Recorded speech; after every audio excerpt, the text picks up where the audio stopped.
सामान्य पावडर नाही, फक्त नायसिल. क्लिनिकली सिद्ध झालं आहे की नायसिल मध्ये कडुलिंबाची सुपर पॉवर आहे, जी घामुळ्या तयार करणाऱ्या किटाणूंना त्वरित मारते आणि देते सुगंधित शीतल आराम. आता मिळवा 150 ग्रॅम नायसिल पॅक वर 70 रुपयांचा नायसिल पॅक फ्री.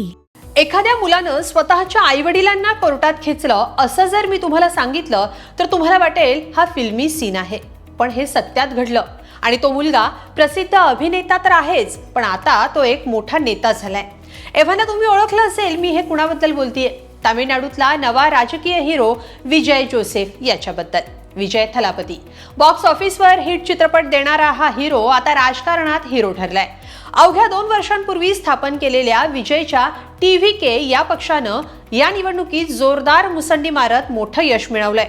पण ही सगळी कमाल करणारा हा नेता विजय स्वतःच्या आई वडिलांना जेव्हा कोर्टात खेचतो तेव्हा काय होतं, त्यामागचं काय कारण होतं, हे कधी घडलं होतं, विजयचा राग इतका अनावर का झाला होता, सगळं सांगते या व्हिडिओतून. नमस्कार, मी स्वाती पाटील. लोकमत.com वर आपलं स्वागत आहे. तामिळनाडूचा मुख्यमंत्री पदाचा दावेदार, पहिल्याच निवडणुकीत घवघवीत यश, एकटाच नाही तर पक्षालाही जिंकून देणारा विजय जोसेफ म्हणजे सगळ्यांचा लाडका विजय थलापती. 2024 मध्ये स्थापन झालेल्या या पक्षानं 2च वर्षात कमाल कामगिरी केली आहे. TVKनं जितकी धमाकेदार एंट्री केली तितकीच धमाकेदार इतिहासात घडलेली विजयबाबतची एक घटना आहे, ज्यामुळे विजयनं स्वतःच्या वडिलांना कोर्टात खेचलं होतं आणि आईवर दावा ठोकला होता. विजय आता यशाच्या शिखरावर पोहोचलाय.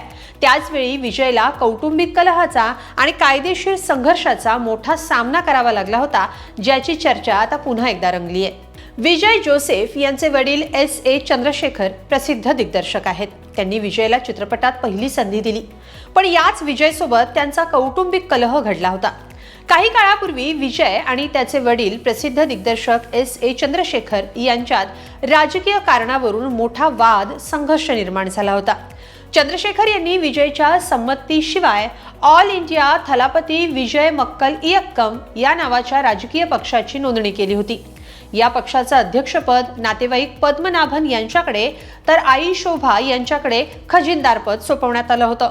पण वडिलांच्या या निर्णयाचा विजयला भलताच राग आला. त्याच रागातून विजयनं थेट आपल्या आई वडिलांसह 11 जणांविरुद्ध कोर्टात धाव घेतली. माझ्या नावाचा वापर करून कुणीही राजकीय सभा किंवा गर्दी जमवू नये अशी विनंती विजयनं कोर्टाकडे केली होती. या वादामुळे वडील आणि मुलाच्या नात्यात मोठी दरी निर्माण झाली होती. पण काळाच्या ओघात हा रागही विरून गेला. यंदाच्या विधानसभा निवडणुकीत विजयचा पक्ष TVK तामिळनाडूत सर्वात मोठा पक्ष म्हणून समोर आलाय. तेव्हा त्याचे वडील S.A. चंद्रशेखर यांनीही जुना सर्व राग विसरून मुलाच्या विजयावर आनंद व्यक्त केला. विजयच्या पक्षाचं यश पाहून चंद्रशेखर यांनी कुटुंबासोबत आनंद साजरा केला. आता विजय मुख्यमंत्री पदाचा प्रमुख दावेदार आहे. काँग्रेसला सोबत घेत तामिळनाडूमध्ये विजयचा TVK सत्तेत विराजमान होणार आहे. पण चित्रपटात काम करणाऱ्या विजयची अगदी हिरोसारखीच फिल्मी कहाणी या निमित्तानं चर्चेत आली आहे. याबद्दल तुम्हाला काय वाटतं, कमेंटमध्ये नक्की लिहा आणि लोकमत.com ला सबस्क्राईब करा. धन्यवाद.